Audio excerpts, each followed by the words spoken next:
నమస్కారం ETV news కు స్వాగతం. ముందుగా ప్రధాన అంశాలు. 10 ఏళ్లలో మహిళల భద్రతకు ప్రాధాన్యం.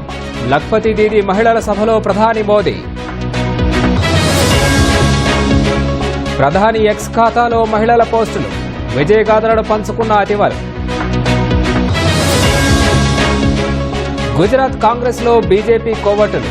పార్టీ సమావేశంలో రాహుల్ సంచలన ఆరోపణ. మణిపూర్లో మళ్లీ ఉద్రిక్తత. భద్రతా దళాలతో కుకీల ఘర్షణ.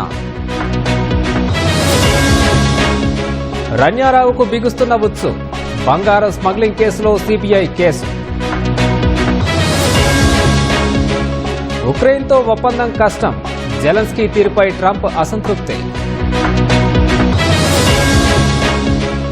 రేపే ఛాంపియన్స్ ట్రోఫీ ఫైనల్. భారత్తో తలపడనున్న న్యూజిలాండ్.